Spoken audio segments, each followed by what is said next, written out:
Yo! I recreated a classic retro video game from the 1970s, but now it's multiplayer.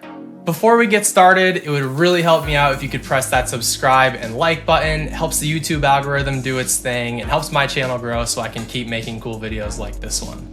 All right, let's get into it now.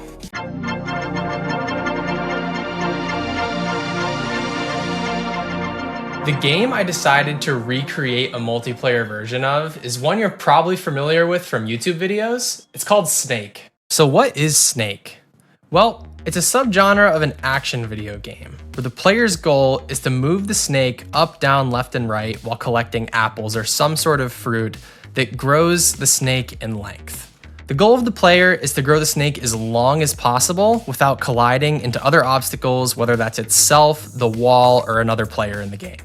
It originated in a 1976 two-player arcade video game called Blockade from Gremlin Industries. Since then, there's been a lot of takes on the game, and it's evolved into a game that everybody loves and plays. Like any video game, we need to define some rules before we start.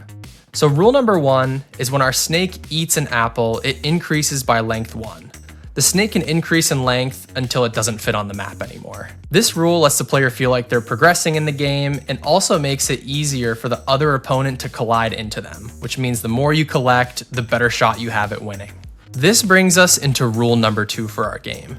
There will be 2 snakes, and if you collide into the body of the other snake in the game, you lose. Cool, now that we know what kind of game we're building and the rules to it, let's dive into the technology I used to recreate our version. If you're anything like me, you're so bad at digital art that you should never even try because you're that much of a failure at it. This is why I used Pygame. So this is Pygame's website. Pygame is essentially a Python package that you can import into any Python project, and it helps you create your game and bring some artistic life to it if you suck at art like me. So it's pretty easy to get set up with. The documentation page is here if you're interested. It allows you to create basic shapes, get input keys, do things when you get those input keys. You can move the shapes around. In our case, we build a simple grid where we can highlight the player's snake and the other player's snake so that we can create the illusion of the video game and 2 snakes on the actual grid. Next up in the tech stack is Go. Why do we use Go? Well, it's super fast and efficient, and it's great for game servers. We built a multi-threaded game server with Go that can manage multiple games at a time, get user input through a UDP socket, and broadcast the state of the game back down to each player involved. Here's a brief look at what our main Go server looks like.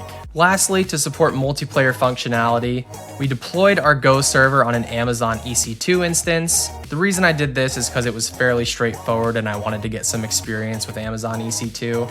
We're gonna pause for just a quick second. If you currently hate your job or you're looking to get into a job that pays you 6 figures, book a free 30-minute consultation with me at astronomicstudios.net, and together we can iron out a roadmap for you to get into the job that you actually want that pays you what you're actually worth. It's completely free. Send it in at astronomicstudios.net. I will paste the link in the description and I'll talk to you soon.